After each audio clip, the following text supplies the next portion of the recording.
les dates, la saison 3 de la Basketball Africa League démarre ici à Dakar avec la conférence du Sahara. Ça va être du 11 au 21 mars. Après, la conférence du Nil se jouera les phases de groupe au Caire en Égypte du 26 avril au 6 mai. Les 4 premières équipes de chaque conférence se qualifieront pour les finales qui vont avoir lieu à Kigali du 21 au 27 mai. Par rapport aux résultats, je pense que les résultats ont dépassé même nos prévisions. Nous avons de très grosses ambitions pour cette ligue, mais aussi on est suffisamment rationnel pour savoir que tout n'allait pas se passer, dès le début. Nous avons fait des projections et un planning, d'abord sur ces 5 premières années que nous considérons comme des années d'investissement, où, comme vous le savez, nous prenons tout en charge par rapport aux équipes et par rapport à l'organisation de tout, mais pour pouvoir, pérenniser, il nous faut continuer à attirer des partenaires qui vont venir travailler à nos côtés parce qu'ils partagent la passion et la foi que nous avons par rapport à l'opportunité que nous avons en Afrique de construire quelque chose de spécial, de construire une industrie qui va créer de la valeur pour les pays, pour les joueurs, pour les équipes, mais juste pour l'industrie du sport en général. De ce point de vue, la qualité des partenaires que nous avons déjà attirés, même sans avoir dribbler le ballon de basket en 2021, avoir le RDB, New Fortress Energy, Brand Jordan, Nike, Wilson, etc., nous ont vraiment... on n'était pas surpris parce que nous savons ce que nous vendons, mais c'était une bouffée d'air, n'est-ce pas, qui nous motive encore, qui nous donne plus d'impetus pour aller de l'avant. Les résultats qu'on a vus sur le terrain, aussi avec l'intérêt des supporters partout dans le monde, plus de 600 millions d'engagements à travers nos réseaux sociaux, les sites web et tout, 215 pays qui diffusent ces matchs, et l'intérêt de la diaspora et aussi des supporters ici en Afrique, ce sont là des résultats qui sont probants et qui sont encourageants. Les perspectives pour cette 3e saison, d'abord c'est vraiment de consolider tous les acquis, d'essayer de ne ménager aucun effort pour continuer à parfaire le modèle. Je pense que, comme je l'ai dit tout à l'heure, avec là où on en est avec la pandémie, on espère ne pas avoir de restrictions pour vraiment pouvoir remplir nos salles. On est à fond dans la promotion pour que le public puisse avoir accès au match. L'année dernière, on a fait comme on peut. On a connu certaines difficultés parce que c'était nouveau. Le TR ici au Sénégal venait juste d'ouvrir, mais nous avons commencé des discussions depuis très longtemps pour voir comment faciliter le déplacement des passionnés de basket et des supporters en général vers le terrain. Continuer à parfaire le produit, que les équipes viennent préparer et qui recrutent de très bons joueurs. Nous avons aussi notre programme Elevate qui va revenir avec quelques innovations. Là où l'année dernière, on avait assigné des joueurs en fonction de leur nationalité et des clubs qui étaient présents dans la ligue, on va avoir une draft cette année. C'est-à-dire que nous avons donné l'opportunité à cette équipe de jouer à Johannesburg pendant les dernières phases éliminatoires de Road to BAL. Et ils se sont très bien comportés, ils ont gagné 2 sur 3 matchs. Ces jeunes vont revenir dans la balle et les équipes auront l'opportunité de les drafter comme la NBA draft, où les équipes font leur travail de reconnaissance pour mesurer leurs besoins et essayer d'attirer des joueurs qu'ils pensent vont être les meilleurs fit par rapport à leur système. Et nous allons continuer à attirer aussi du talent en dehors de l'Afrique et de la diaspora. Nous organisons un combine à Paris, je pense que c'est le 15 et 16 janvier prochain. 30 joueurs seront identifiés et c'est des joueurs qui viennent de la G-League en Amérique, de partout un peu en Europe et qui cherchent toujours du travail. Et les équipes de la BAL vont être invitées là-bas et ils vont travailler sous des coachs NBA et de la BAL pour permettre aux équipes de recruter du nouveau talent. Alors, je pense que l'accent sera mis sur le produit sur le terrain, mais aussi en dehors du terrain, nous allons organiser beaucoup plus d'activités autour. Parce que comme on le dit, nous présentons notre ligue comme une ligue de divertissement. C'est vrai que le basket, c'est au noyau, au cœur de tout, mais aussi nous voulons que l'excellence africaine s'exprime autour de ce que nous faisons. De la mode à la musique, à tout ce qui est art, nous allons trouver des points d'activer ces industries autour de notre basket. Est-ce que le Sénégal pourrait un jour abriter ces finales? Pourquoi pas? Nous sommes ouverts, nous avions signé un contrat de 3 ans pour abriter les finales à Kigali. Maintenant, ça va être ouvert et nous sommes en train d'étudier des propositions qui viennent de différents pays et nous cherchons toujours à aller là où nous aurons les meilleures conditions pour vraiment continuer à développer ce produit qui est authentiquement africain, mais un produit qui va générer de l'intérêt de partout dans le monde. Merci. D'abord, pourquoi c'est important que l'Afrique ait cette ligue? C'est important que l'Afrique ait un niveau professionnel, je pense, qui n'a rien à envier au reste du monde, et pas seulement au basket, mais dans tous les sports.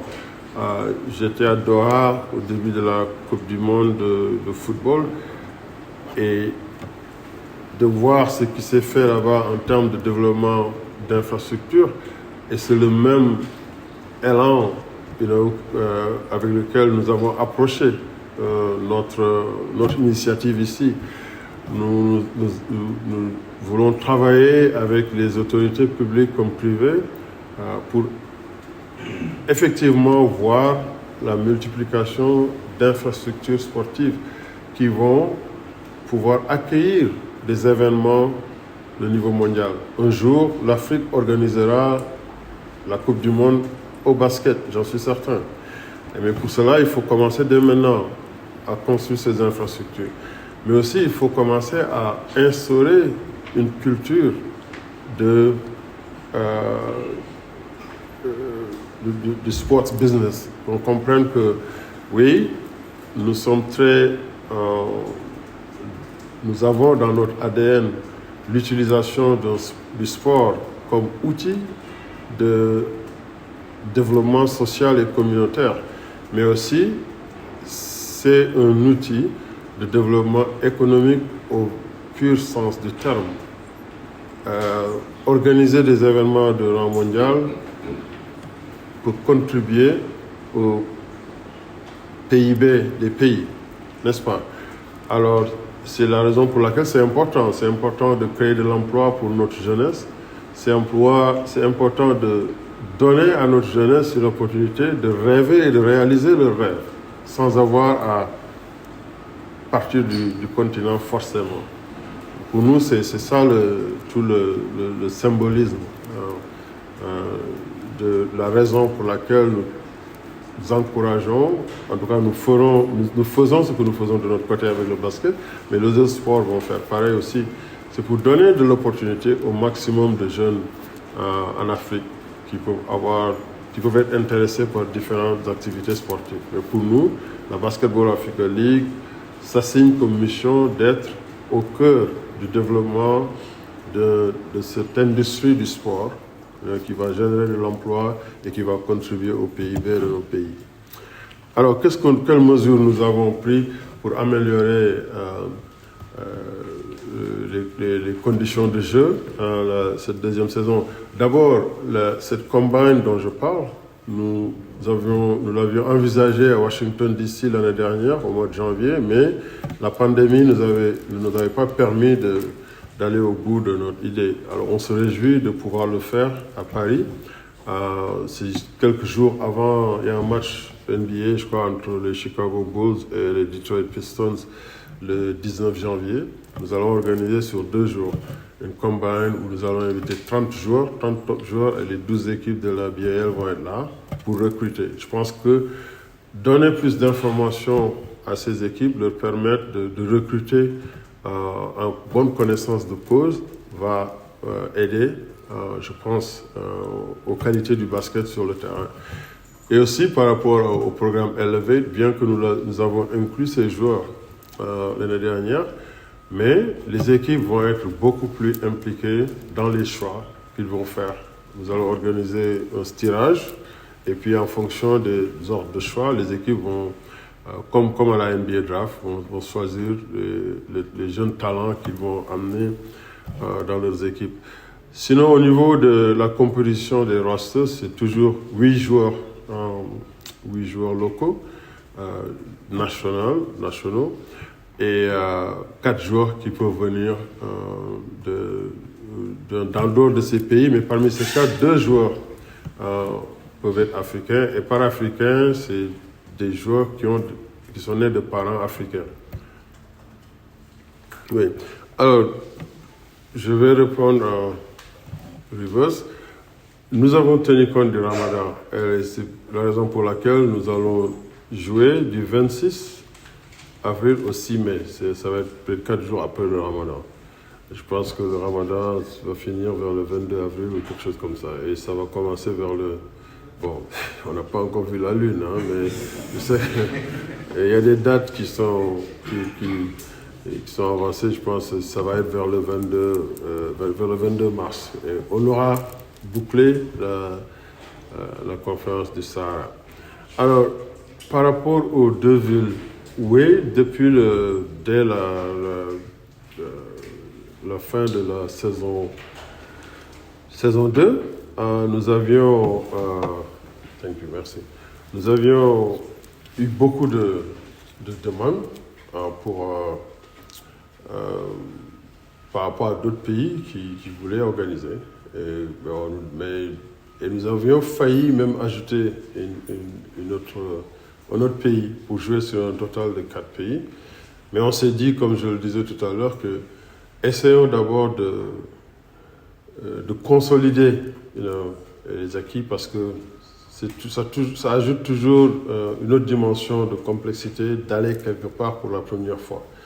Et c'est pourquoi moi je suis confiant qu'on va mieux faire à Dakar, parce qu'on était là l'année dernière. On a appris beaucoup, on sait là où on pourrait faire des ajustements, innover, éliminer certaines choses, ajouter d'autres. Et c'est la raison pour laquelle nous revenons à Dakar et nous retournons au Caire. Mais à partir de l'année prochaine, c'est sûr que ça va être difficile de ne pas ajouter d'autres villes. Mais je ne dis pas qu'on va ajouter d'autres villes. Nous avions l'année dernière, vraiment, je remercie encore une fois le chef de l'État, parce que c'était grâce à son soutien. Il était venu aussi à notre match d'ouverture Dakar Arena. Il y a eu avoir un partenariat avec l'Agence sénégalaise de promotion du tourisme. Et je pense que la BAL offre une plateforme. Et nous avons amené ce partenariat partout, en Égypte, et à Kigali aussi à les finales. On a accueilli des responsables de cette agence. Et nous attendons de reconduire le partenariat. En tout cas, nous savons ce que nous avons délivré par rapport à toutes les personnes qui sont venues, qui sont restées dans des hôtels. la visibilité que nous avons donnée au Sénégal, partout dans le monde. Alors, nous remercions le chef de l'État pour cet appui, mais aussi nous tenons à aller au concret et à nous assurer que la valeur de part et d'autre se manifeste, et surtout par rapport à la saison qui se pointe à l'horizon. Nous reprenons les discussions et nous espérons pouvoir reconduire ce partenariat qui pour l'instant s'est arrêté à la conclusion de la saison passée. Le site numéro 1 du sport au Sénégal, wivsport.com, est maintenant disponible en version application mobile sur iOS et Android. Retrouvez l'actualité du Sénégal pour tous les sports en direct sur votre téléphone: football, lambe, basket, sport de combat, athlétisme et bien d'autres disciplines. Toutes les statistiques des championnats sénégalais, les matchs, les résultats, les classements à suivre en direct sur votre application wivsport.